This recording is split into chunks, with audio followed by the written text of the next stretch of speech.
దాన్ని బట్టి అర్థమవుతుంది ఇది ఒక కక్ష సాధింపు చర్యగా ఉంది.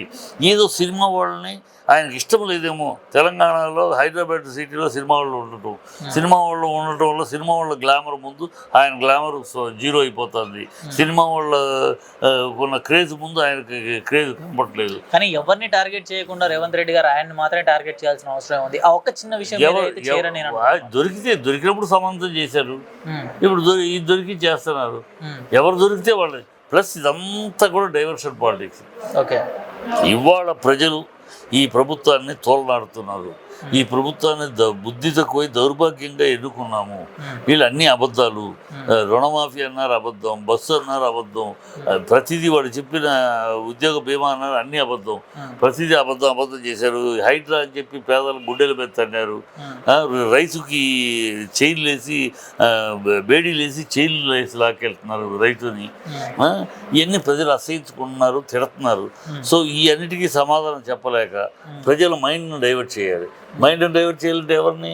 సినిమా వాడిని అటాక్ చేస్తే మొత్తం మీడియా సినిమా వాడి మీద పడిపోతుంది, ఆ మ్యాటర్ మీద పడిపోతుంది.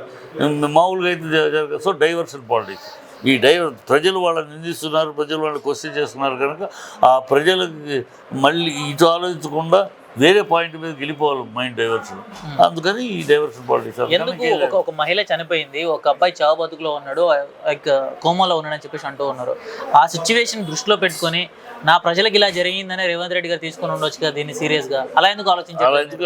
అది చేస్తుంటే 4వ తారీఖు జరిగింది, 5వ తారీఖు 6వ తారీఖు health minister, women's welfare minister, లేదా చైల్డ్ వెల్ఫేర్ మినిస్టరు ఎవరో ఒకళ్ళు ఖచ్చితంగా వెళ్ళి అక్కడ కలిసేవారు.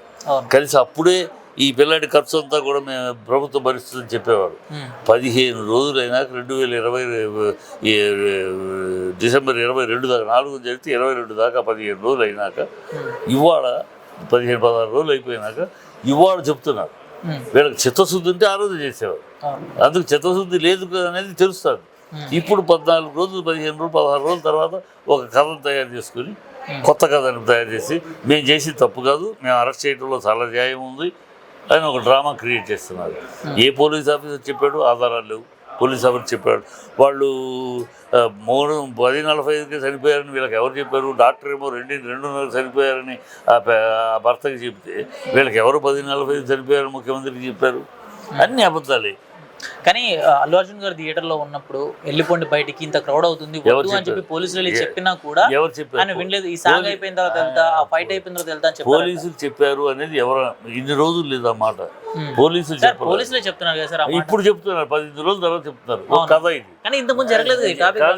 ఎందుకు జరగలేదు? 4వ తారీఖు అయితే 5వ తారీఖు నుంచి జరుగుతుంది కదా చర్చ. అప్పుడు పోలీసులు మేము వెళ్ళి చెప్పామండి, అయినా కథ లేదు. ఆ రోజు చెప్పలేదే, ఆ రోజు చెప్పాలి. ఆ రోజు ఎవ్వరూ వెళ్ళాలి. వాళ్ళు చెప్పామంటున్నారు. అల్లు అర్జున్ గారు నిన్న ప్రెస్ మీట్ పెట్టినప్పుడు చెప్పలేదని చెప్పారు. 18 రోజుల తర్వాత అల్లు అర్జున్ ఆ రోజు చెప్పాడు, నాకు ఎవరు చెప్పలేదు. సార్ మీరు న్యాయ సైడ్ మాట్లాడుతున్నారా? సార్ మీరు మీరు రాజకీయాలు మాట్లాడతారు, ఇటు సినిమా 2 మాట్లాడతారు. ఇప్పుడు మీరు మాట్లాడే టాపిక్ న్యాయం సైడ్ మాట్లాడుతున్నారా, సినిమా న్యాయం సైడ్ మాట్లాడుతున్నారు? అయితే చెప్పండి. న్యాయం సైడ్ అయితే అతను అక్కడ వెళ్ళినప్పుడు 5వ తారీఖు చెప్పాడు, నాకు ఎవరు చెప్పలేదు. నేను రాత్రి వెళ్ళిపోయినాక తెల్లారుజామున తెలిసింది నాకు పొద్దున్న చనిపోయారని. నన్ను ఎవరు వెళ్ళమని కానీ పర్మిషన్ లేకపోతే ఆపేసేవారు కదా నన్ను.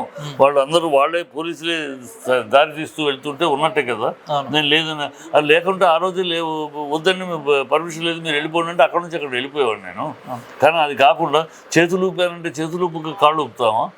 ఫ్యాన్స్కి బయటకు వచ్చి ఊపకపోతే కారు అద్దాలు పాలు కొడతారు, వైలెంట్ అవుతారు ఫ్యాన్స్. ఈ రెగ్యులర్ చాలా చోట్ల మనం చూసాం కూడా. కనుక నేను బయటకు వచ్చాను. బయటకు వచ్చి కనపడడం వల్ల వాళ్ళకి ఊరట, కనపడిపోతే ఇంకా రెచ్చిపోతారు వాళ్ళు. కనుక ఊరిని చేతులు ఊపాను. ఇది తప్ప. మీరు ఎలక్షన్స్కి ఇంకో చోట మీరు పబ్లిక్కి వెళ్ళాము, మీరు చేతులు ఊపరా? జనాలు మీ మీదకి మీ కార్యకర్తలు వచ్చేస్తా ఉంటే మీరు కారుకు బయటికి రారా? ఇవన్నీ మీరు చేస్తే ఇక్కడ చనిపోయింది అనేది మాకు తెలియదు కదా. చనిపోయింది ఎవరు మేనేజర్ వచ్చి చెప్పాడు, అప్పుడు కూడా చనిపోయింది కాదు.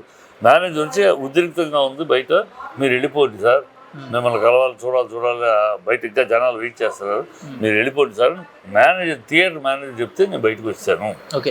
కానీ మనిషి చనిపోయిన వెంటనే వెళ్ళి ఎవరు పలకరించలేదు, వాళ్ళ ఇంటి దగ్గరికి వెళ్ళలేదు, ఫ్యాన్స్ అని చెప్పి వచ్చిన వాళ్ళని కనీసం చూడలేదు అనే రకంగా చాలా మంది ఎలిగేషన్ ఎట్లా వెళ్తారమ్మా? కామన్ సెన్స్ ఉండాలి. ఈ ఎలిగేషన్ చేసేవాళ్ళు కామన్ సెన్స్ ఉండాలి.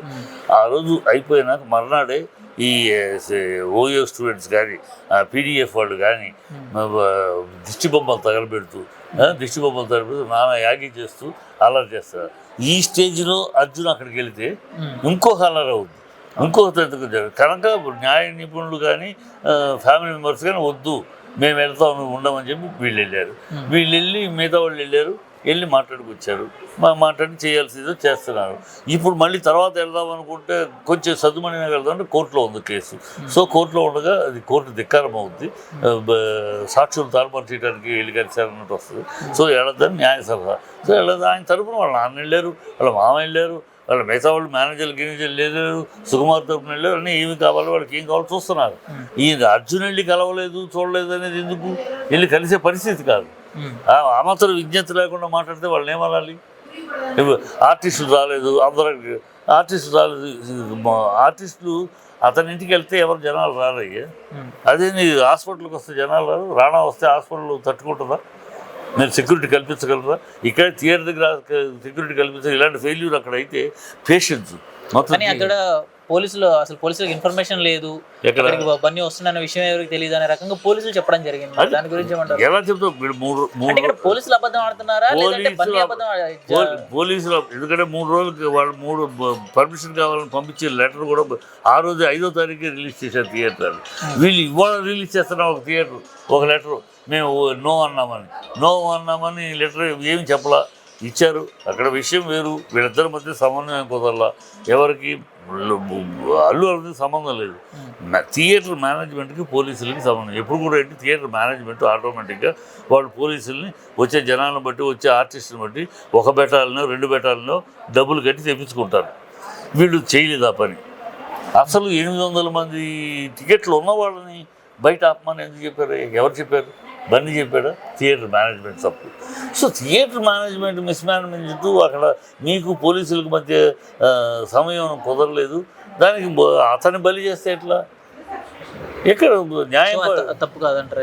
తప్పలేదు. వస్తారని మీరు వద్దంటే ఆగిపోతారు కదా. దేవరా అంత పెద్ద ఫంక్షన్ 50 లక్షలు ఖర్చు పెట్టి రెడీ చేసుకుంది. వద్దండి మేము వల్ల కాదు అని పోలీసులు చెప్పగానే క్యాన్సిల్ చేయాలి. 50 లక్షలు పోగొట్టుకు పోయిందని క్యాన్సిల్ చేయాలి. అట్లాంటి వాళ్ళు మా సినిమా వాళ్ళు. పోలీసు వచ్చి వద్దండి మీరు రావద్దు అంటే అయిపోయాయి. వస్తున్నాడని 3 గంటల నుంచి తెలుసు కదా. ఒక ఫోను ఈ జనాలను చూసి వద్దండి మీరు రావద్దంటే ఆగిపోతాడు. అయిపోయాయి. మీరు ఏమి చెప్పకుండా వచ్చినాక మేము థియేటర్ లోపలికి వెళ్ళినాక మేము వెళ్ళిపోమన్నాము ఇవన్నీ అబద్ధాలు కొత్తగా చెప్తే ఎట్లా? సార్ ఇప్పుడు ఆ అబ్బాయి పరిస్థితి ఏంటి సార్? హాస్పిటల్లో ఉన్న శ్రీతేజ పరిస్థితి ఏంటి? అతను పాప కోలుకుంటున్నాడు అన్నారు, సంతోషం. అది కోలుకోవాలి. ఆవిడ చనిపోయింది ఏం చేయడం అనే ప్రాణాన్ని తీసి ఈ బిడ్డ అయినా రావాలి. కొంచెం కదలికి వచ్చింది. బ్రెయిన్ డెడ్ అన్నారు మధ్యలో. కాదు ఇప్పుడు మళ్ళీ కదలికి వచ్చింది బాడీలో.